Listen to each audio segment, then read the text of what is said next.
Kita belajar tentang titik leleh dan titik didih, suatu zat ya tentunya. Kita ambil contoh misalkan zatnya berupa air. Air itu bisa berwujud padat yang sering kita sebut dengan es batu itu ya. Bisa juga berwujud cair yaitu air sendiri atau berwujud gas. Ketika air yang wujudnya padat ini dipanaskan, maka suhunya tentunya akan naik sehingga suatu saat akan menjadi cair. Demikian pula kalau masih tetap dipanaskan, suhunya tetap akan naik terus hingga nanti menjadi wujud berupa gas, uap, air. Nah, ketika es ini, air yang padat ini sebelum mencapai cair, maka nanti akan mencapai suatu suhu, di mana suhu itu nanti disebut dengan titik leleh ya. Jadi kalau ini kita batasi, ini adalah suhu yang kita sebut dengan titik leleh. Apa itu titik leleh? Nah, titik leleh itu adalah suhu ketika zat mulai meleleh atau berubah wujud dari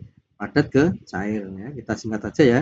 Suhu ketika zat mulai meleleh cair atau berubah wujud dari padat menjadi cair. Demikian pula ketika zat yang cair ini dipanaskan terus belum menjadi uap, dia akan melalui suatu suhu ya, mencapai suatu suhu ya, yang kalau kita garis di sini kita batasi di sini, suhu itu dinamakan dengan titik didih. Titik didih itu apa? Ya, hampir sama dengan sebelumnya, yaitu suhu ketika zat mulai mendidih.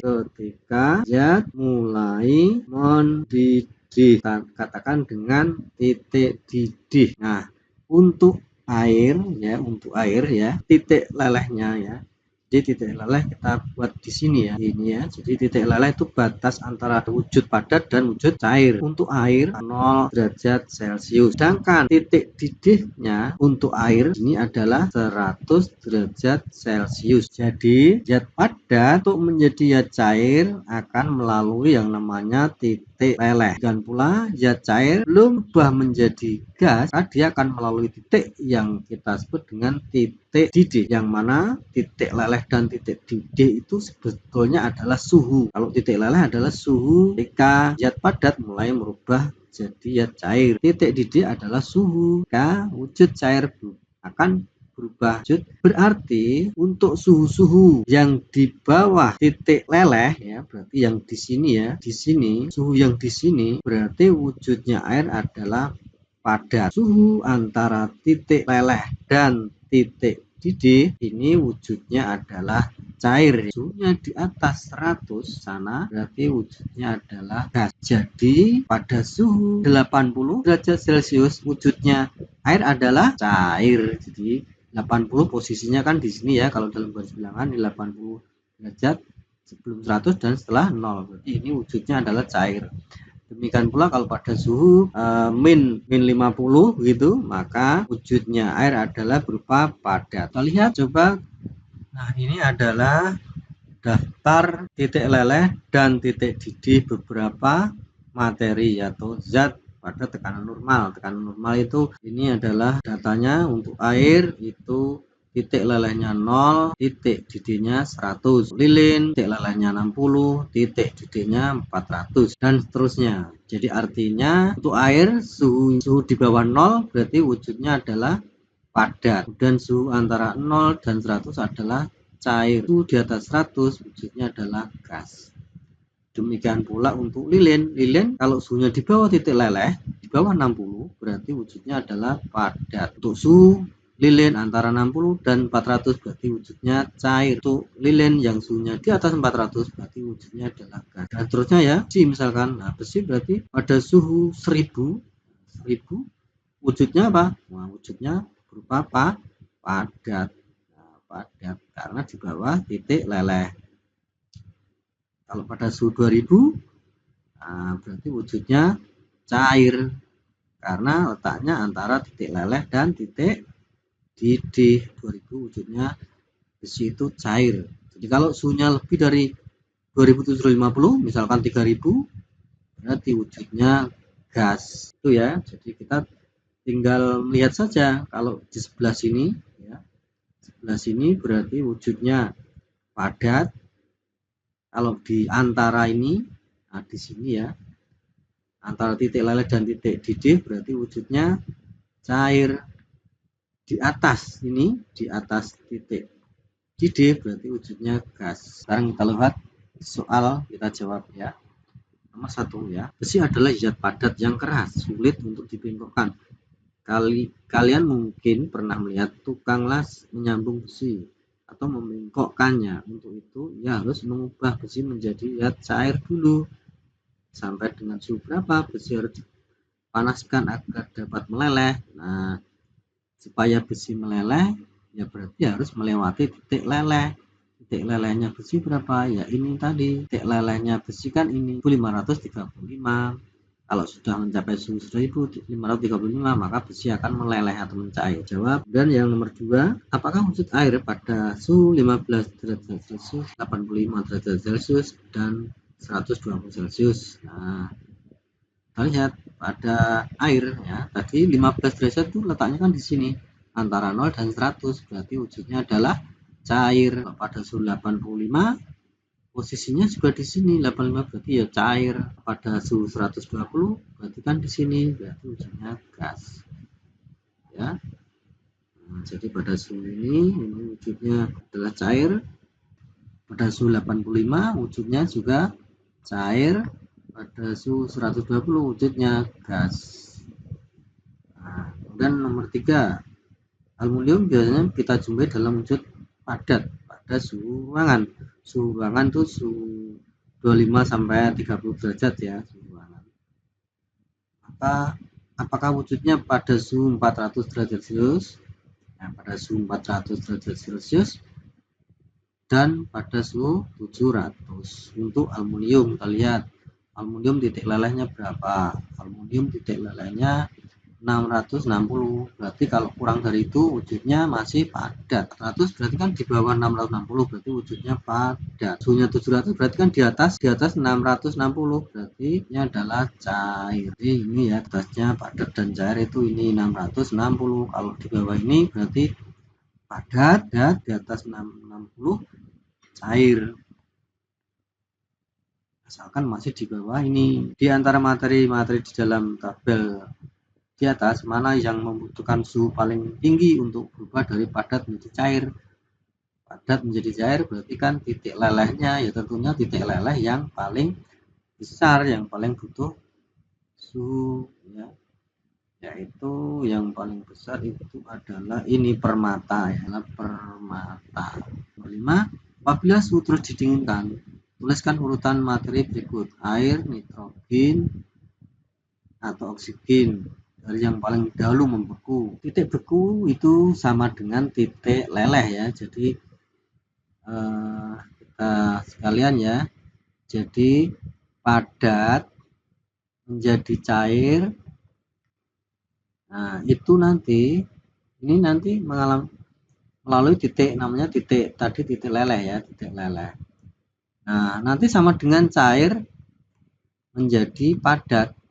Nah, cair menjadi padat namanya titik beku. Nah, suhunya sama. Kalau titik lelehnya itu 0 derajat, ya titik bekunya 0 derajat. Nah, di antara ini tadi air, kemudian oksigen dan nitrogen yang kalau suhunya diturunkan, yang membeku duluan yang mana? Ya, misalkan dari suhu 50 derajat. Kalau didinginkan, berarti kan suhunya kan kalau dingin kan pasti 0 dulu. Nah, berarti air dulu yang membeku, kemudian baru suhu min 2, min 3, dan terusnya sampai min berapa? Min 210 dulu membeku nitrogen. Nah, nanti turun lagi sampai min 218 baru oksigen membeku ya. Jadi ini kan dalam garis bilangan kan begini. Posisinya kan kalau di sini min 210 berarti min 218 kan di sebelah sininya, nolnya di sebelah sana ya. Nah, berarti yang membeku ini dulu, 0 dulu yang membeku, kemudian menyusul ini yang membeku, menyusul ini yang membeku. Ya toh, berarti urutannya air, kemudian nitrogen, baru oksigen. Jadi urutannya air, nitrogen, baru oksigen. Salinlah bagan berikut ini dalam buku catatan kalian, kemudian lengkapi. Pertanyaannya, tuliskan juga nama setiap perubahan bentuk zat pada setiap arah panel. Kamu suruh menuliskan ini dari padat ke gas, ya namanya apa gitu ya. Kita tuliskan padat ke gas, namanya menyublim. Kemudian ini padat ke cair, ya ini berarti mencair atau meleleh. Sebaliknya ini adalah membeku. Yang ini dari cair, ini cair ya, ini kan padat, ini cair, ini gas. Berarti yang ini cair ke gas itu menguap. Yang ini gas ke cair itu mengembun. Oke, sudah. Nomor 2. Berikut data oleh bahan, jawablah pertanyaan A sampai D. Bahan manakah yang membutuhkan panas paling tinggi agar meleleh? Yang membutuhkan panas paling tinggi ya yang titik lelehnya paling tinggi. Siapa yang paling tinggi titik lelehnya? Kita lihat kaca 1400, besi 1525. Ya, besi yang paling butuh itu besi. Jawabannya besi. Nomor B, bahan-bahan mana saja yang akan mencair pada suhu di bawah titik leleh air? Yang akan mencair pada suhu di bawah titik leleh air. Titik leleh air itu 0. Nah, yang di bawah titik leleh air itu mana? Yaitu minyak zaitun dan air raksa. Ini ya yang jawabannya. Ini sama ini. Dan yang akan mencair pada suhu di bawah titik leleh air. Nah, yang C sekarang sudah. Yang C, suhu rata-rata di daerah Artik kutub utara adalah min 30 derajat. Bahan mana yang tetap bercair apabila ada di daerah Artik tersebut? Yang wujudnya cair, kita lihat min 30 ini ya, ini antara ini dan ini ya. Nah, pada suhu min 30 yang minyak zaitun pada suhu min 30 itu di sebelah kiri ya, sini ya. Kirinya min 20 berarti di sini min 30. Ini min 10 yang sini ya, min 10. Ini kan min 20, min 30. Berarti di sini min 20 ke atas itu wujudnya kan cair.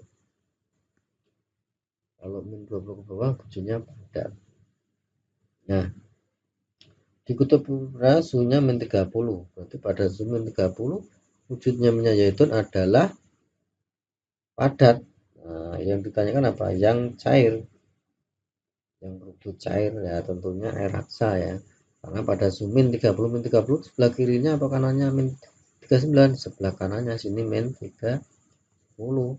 Nah, di sini kan wujudnya cair. Kalau yang sebelah kirinya ini titik leleh, wujudnya padat. Nah, berarti pada suhu min 30 air raksa wujudnya cair.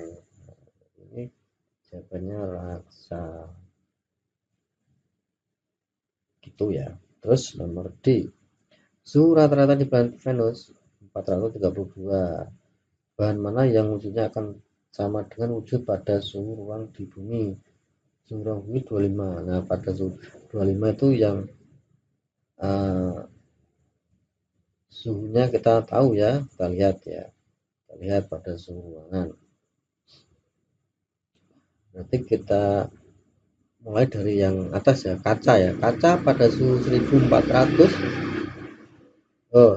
meleleh itu suhu pada suhu 1400. Berarti pada suhu 25 di sekitar kita kaca kan bentuknya padat ya, padat. Jadi dia melelehnya suhu 1400. Kalau suhunya di Venus itu 432 ya, tak di sini 432. Berarti kalau titik lelehnya sekian, berarti pada suhu sekian belum meleleh kaca. Jadi kaca masih wujudnya masih padat. Ya. Aluminium pada suhu 600 dia masih sudah melewati titik leleh. pada suhu ini ya, pada suhu ini dia sudah meleleh ya, berarti sudah menjadi cair. Aluminium berarti cair. Pertanyaannya apa nih? Surat radhi bahan manakah yang wujudnya akan tetap sama dengan wujud? Nah, berarti aluminium tetap sama karena pada suhu 25 dia itu padat, pada suhu ini di Venus 432 juga masih padat, sama. Tapi aluminium pada suhu 25 dia wujudnya kan padat, tapi ketika di Venus pada suhu ini Venusnya dia sudah belum aluminium titik lelehnya kan 660, berarti kalau di Venus suhunya 432 berarti belum meleleh, berarti masih padat ya. Pada suhu ini aluminium masih padat, ini masih padat. Coklat, dia titik lelehnya 36, pada suhu 25 dia coklat masih padat ya, tapi nanti kalau suhunya 36 dia sudah mencair, apalagi di bawah Venus suhunya sekian dia sudah menjadi uap bahkan mungkin ya. Kita tidak tahu titik didihnya tidak ditulis di sini ya, yang jelas ini sudah tidak sama ketika di bumi ya, berarti coklat tidak sama. Jadi ini manakah yang wujudnya akan tetap sama? Yang sama itu berarti aluminium, kaca aluminium. Terus besi, bagaimana besi? Nah, besi juga masih padat ya suhu ini karena titik kalian sekarang berarti besi ya. Yaitu sudah berubah ya pada suhu 25, apalagi suhu 432 wujudnya sudah uap ya, sudah uap. Rasa dengan pula emas pada suhu ini titik lelehnya sekian, berarti pada suhu sekian masih wujud padat, berarti emas iya masuk, perak juga masuk. Nah, pokoknya suhunya yang di atas ini sudah emas pada suhu ini masih padat. Nah, perak juga masih padat, garam juga masih padat, lilin sudah berubah ya, gula juga sudah berubah pada suhu 432. Berarti jawabannya ini ya, 6 nih. Kaca, aluminium, besi, emas, perak, garam. Itu jawaban dari nomor D.